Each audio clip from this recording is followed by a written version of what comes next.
శ్రీమాత్రే నమః. ప్రేక్షకులకి ఆ లలితాంబిక అమ్మవారి యొక్క అనుగ్రహం పరిపూర్ణంగా కలగాలని మనస్ఫూర్తిగా కోరుకుంటూ మనం ఈరోజు చెప్పుకోబోయేటువంటి టాపిక్ ఏమిటంటే, చాలామందికి కన్ఫ్యూజన్స్ ఉంటాయి.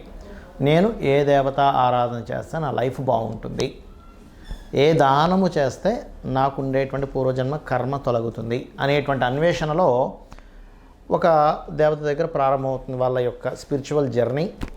అలా ప్రారంభమై ఉదాహరణకి ఒక వెంకటేశ్వర స్వామిని చేస్తున్నారు అనుకోండి పూజ, ఇంకోరెవరో చెప్తారు నేను ఆంజనేయ స్వామిని చేసాను చాలా వచ్చిందంటే వెంకటేశ్వర స్వామితో పాటు ఆంజనేయ స్వామి, దాని తర్వాత ఇంకో దేవతా స్వరూపం అమ్మవారు, దాని తర్వాత ఇంకో స్వరూపం అలా పెరిగిపోతాయి.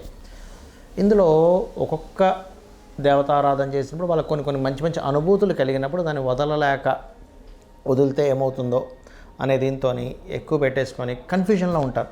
అసలు నేను ఏ దేవతను ఆరాధిస్తే మంచిది అనేటువంటిది ఇక్కడ ఒకటే గుర్తుపెట్టుకోవాలి. మీరు ఏ దేవతను ఆరాధించినా అది మూల పరమాత్మకే అందుతుంది. అయితే ఇక్కడ స్పెసిఫిక్గా అందరి రక్తము ఎర్రగా ఉన్నప్పటికీ ఒక్కొక్క గ్రూప్స్ ఉంటాయి.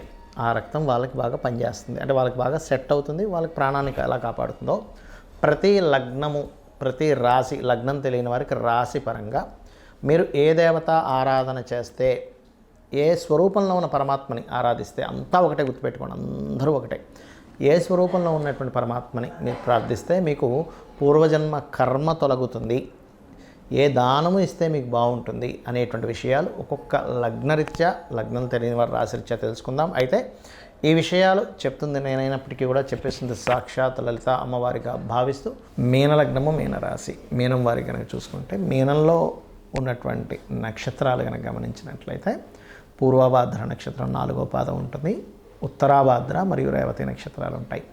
పూర్వభాద్ర నక్షత్రంలో జన్మించాము, మీరు ఏ దేవత ధ్యానాన్ని చేసుకోవడం వల్ల మీకు చాలా మటుకు కర్మ తొలగుతుంది అంటే, మీరు ఎక్కువగా గురు మంత్రాన్ని లేదా దిగంబర శ్రీ పాదవల్లభ దిగంబర అనేటువంటి నామాన్ని, జయ గురుదత్త అనే నామం అద్భుతంగా పనిచేస్తుంది. లేదా దక్షిణామూర్తి, ఓం దక్షిణామూర్తి నమః చేసుకోవచ్చు. ఇక ఉత్తరాభాద్ర నక్షత్రంలో కనుక జన్మించినట్లయితే శివాయ గురవే నమః చేసుకోండి, లేదా ఆంజనేయ స్వామిని కూడా ధ్యానం చేసుకోవచ్చు. అలా కాదంటే రేవతి నక్షత్రంలో జన్మించాము అని అనుకున్నప్పుడు మీరు చేయవలసింది ఏదైనా ఒక సరస్వతీదేవి యొక్క మంత్రాన్ని, ఓం సరస్వతీదేవి అయి నమః అనేటువంటి నామాన్ని ధ్యానం చేయడం చాలా చక్కటి ఫలితాలు ఇస్తుంది. ఇక మీరు నిత్య పూజాది కార్యక్రమాల్లో ఏ దేవత ఆరాధన మీకు మంచి ఫలితాలు ఇస్తుంది అంటే, అందరు దేవతలు ఫలితాలు ఇస్తారు. ఏ దేవతకి మీరు పూజ చేసుకున్నా పరమాత్మకే చెందుతుంది. కానీ కొన్ని త్వరితంగా ఫలితాలు ఇచ్చేటువంటివి ఉంటాయి. మీకు పంచమ స్థానం మీ లగ్నతో కర్కాటకం అవుతుంది అంటే మీరు ఏం చేయాలి, కర్కాటకంలో ఏదైనా గ్రహం ఉందేమో ముందుగా చూసుకోండి. ఆ గ్రహ సంబంధించినటువంటి ఆరాధన ఎక్కువగా చేయండి.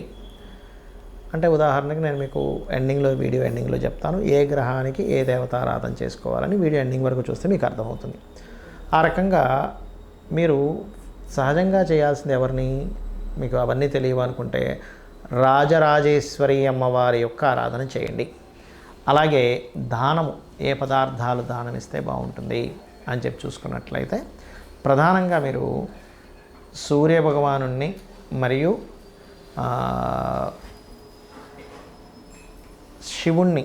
సూర్యభగవాను మరియు శివుణ్ణి ఎక్కువగా మీరు అంటే ఆ గ్రహ సంబంధించినటువంటి అంటే శని భగవానుడి దగ్గర మరియు సూర్య భగవానుడి దగ్గర దీపారాధన చేసుకోవడము, మరియు ఆ ఆలయాలకు వెళ్ళి అక్కడ దానం ఇవ్వడము, సూర్యాలయంలో లేదా శివాలయంలో, మరియు గోధుమలు మరియు నువ్వులు వీటిని దానంగా ఇవ్వడం చేయండి. అదేవిధంగా మీకు సింహరాశిలోని మకర రాశిలోని ఏదైనా గ్రహాలు ఉన్నట్లయితే ఆ గ్రహ సంబంధించినటువంటి దానం ఇవ్వడం అనేటువంటిది చాలా చక్కటి ఫలితాలు మీకు కలుగుతాయి. మనం పూజ చేసేటప్పుడు పర్టికులర్గా కొన్ని అంశాలు మీరు గుర్తుపెట్టుకోవాలి. ఏమిటది, ఎందుకంటే అలా చేస్తేనే మీకు ఆ యొక్క పూజా ఫలితము 100% మీకు వస్తుంది. ఎలా అంటే చాలామంది పూజ చేసేటప్పుడు భయంతో పూజ చేస్తుంటారు. అమ్మో ఇవాళ నేను పూజ చేయలేదు ఏమవుతుందో, అమ్మో నేను రోజు పెట్టే నైవేద్యం పెట్టలేదు ఏమవుతుందో, ఇవాళ గాబరగా చేసేసుకున్నాను ఏమవుతుందో అని. కానీ ఒకటే గుర్తుపెట్టుకోండి, ఎప్పుడూ కూడా దేవతని, అది అమ్మవారు కావచ్చు, ఈశ్వరుడు కావచ్చు, నారాయణుడు కావచ్చు, గుర్తుపెట్టుకోండి, వాళ్ళని మనం ఒక చిన్న పిల్లవాడిని తల్లి ఎలా అయితే చూస్తుందో, అమ్మాయి కావచ్చు అబ్బాయి కావచ్చు, తల్లి వాడిని చాలా జాగ్రత్తగా పెంచుతుంది. అంటే అట్లాగా వాడి నుంచి ఏమీ ఎక్స్పెక్ట్ చేయదు, కేవలం వాడిని పెంచడంలోనే ఆనందం పొందుతూ ఉంటుంది. ఇప్పుడు ఉదాహరణకి పిల్లవాడు ఉన్నాడు, రోజు క్యారేజ్ కడుతుంది, కానీ ఒకరోజు సడన్గా అనుకోకుండా తల్లి కొంచెం లేట్గా నిద్ర లేవడం ఏదో జరిగి ఆ రోజు క్యారేజ్ కట్టడం కుదరలేదు, ఏదో 2 బ్రెడ్ ముక్కలు పెట్టి పంపించేసినప్పుడు భయపడదు. అయ్యో బ్రెడ్ ముక్కలు పంపించాను, నా పిల్లవాడు నన్ను ఏమైనా అంటాడేమో అని భయపడదు, బాధపడుతుంటుంది. అయ్యో రోజు పెట్టే అంత ఫుడ్ నేను ఇవాళ క్యారేజ్లో పెట్టలేకపోయినా వాడికి ఆకలి తీరుతుందో లేదో అని. అదేవిధంగా మనం భగవంతుడికి చేసేటప్పుడు కూడా చాలామంది చేసే మిస్టేక్ ఏంటంటే భయపడుతూ ఉంటారు. అమ్మో నేను ఈరోజు ఇలా చేయలేకపోయాను, అష్టోత్తరం పూర్తిగా చదవలేకపోయాను, భగవంతుడు ఏమైనా కోపిస్తాడని. కాదండి, భయపడుతూ పూజ చేయకండి. అయ్యో ఇలా చేయలేకపోయానే అనేటువంటి భావంతో చేయండి. ఎందుకంటే లలితా సహస్రనామాల్లో భవానీ భావనాగమ్య భవారణ్య కుటారిక అని నామం ఉంటుంది. అంటే మీ భావన చాలా ముఖ్యం భగవంతుడి మీద. అలాగే మరొక విషయం ఏంటంటే ఇక్కడ మీకు పంచమాధిపతి ఎవరవుతారో ఆ దేవత ఆరాధన చేసుకోవాలని చెప్పాను నేను మీకు. అయితే ఇక్కడ పంచమ స్థానంలో కూడా గ్రహాలు ఉంటాయి సమ్ టైమ్స్. అంటే ఒక్కోసారి పంచమ స్థానంలో రవి ఉన్నాడు అనుకోండి. ఉదాహరణకి సహజంగా మేషలగ్నానికి అయితే పంచమాధిపతి రవి, కానీ అందరికీ పంచమాధిపతి రవి అవ్వాలంటారు లేదు. ఒక్కోసారి రవి ఉంటాడు అక్కడ. రవి ఉన్నప్పుడు ఆ ఉన్న గ్రహానికి ఎక్కువ ప్రాధాన్యత ఇవ్వండి. అంటే సూర్య ఆరాధన చేయడం, లేదు చంద్రుడు ఉన్నాడు అప్పుడు రాజరాజేశ్వరి అమ్మవారి ఆరాధన చేయడం, లేదండి కుజుడు ఉన్నాడు అప్పుడు స్కందుని ఆరాధన కానీ నరసింహస్వామి ఆరాధన కానీ ఆంజనేయ స్వామి ఆరాధన కానీ చేయండి. లేదండి బుధగ్రహం ఉందండి మాకు అక్కడ, అయితే ఇక్కడ ఉన్న గ్రహం ఎలా ఉంది, బాగా పాపకత్తిరిలో ఉండి లేకపోతే ఎక్కువ పాపగ్రహాలతో ఇంకొంచెం తీవ్రంగా చేయాలని అర్థం. సౌమ్య గ్రహాలతో ఉంటే సౌమ్యంగా సరిపోతుంది. తీవ్రంగా చేయడం అంటే ఏమిటి అంటే ఇంకాస్త కఠినంగా, అంటే ఇంకొంచెం హోమాలు చేయడం కానీ తర్పణాలు చేయడం కానీ కాస్త ఎక్కువగా చేయాలి. బుధగ్రహం ఉంది నారాయణుని విష్ణువుని, గురుగ్రహం ఉన్నది అక్కడ పంచమంలో, అప్పుడేంటి మీరు ఆ యొక్క దత్తాత్రేయుని ఆరాధించడము, దక్షిణామూర్తి ఆరాధన చేయాలి. శుక్రుడు అమ్మవారి ఆరాధన, శని ఈశ్వర ఆరాధన లేదా ఆంజనేయ స్వామి ఆరాధన, రాహు దుర్గా కేతువు ఉన్నట్లయితే పంచమ స్థానంలో గణపతిని ఆరాధించాలి. ఇదే విధంగా మనకు పంచమంలో ఉండే గ్రహాలు లేదా పంచమాధిపతి ఎవరయ్యారో ఈ ఆరాధన చేయడం ఎంత ముఖ్యమో 6వ స్థానంలో ఉండేటువంటి గ్రహాలు 6వ అధిపతికి సంబంధించిన దానాలు కూడా ఇవ్వాలి.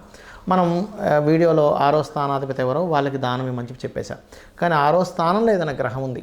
ఇప్పుడు రవి ఉన్నాడు, గోధుమలు దానంగా ఇవ్వండి. చంద్రుడు బియ్యం, కుజుడు కందులు, దాంతోపాటు ఎరుపు రంగు క్లాతు, అదేవిధంగా బుధుడు పెసలు, గురువు శనగలు, అదేవిధంగా శుక్రుడు బొబ్బర్లు, శని తెల్ల నువ్వులు, రాహు మినుములు, కేతువు ఉలవలు దానంగా ఇవ్వండి.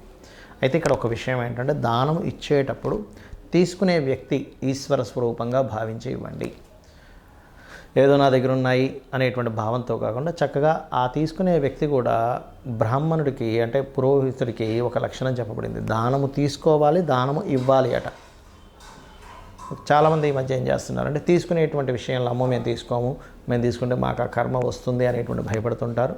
అయితే ఇక్కడ చాలా సందర్భాల్లో ఏమవుతుంటుందంటే వాళ్ళు తీసుకొని పక్కన పెట్టేయడం లేకపోతే అక్కడ పెట్టేసి వెళ్ళండి అన్నమో అంటూ ఉంటారు. అలాగా అక్కడ పెట్టేసి వెళ్ళండి అనుకునే దగ్గర మీరు దానం ఇవ్వడం అనేటువంటిది అనవసరం.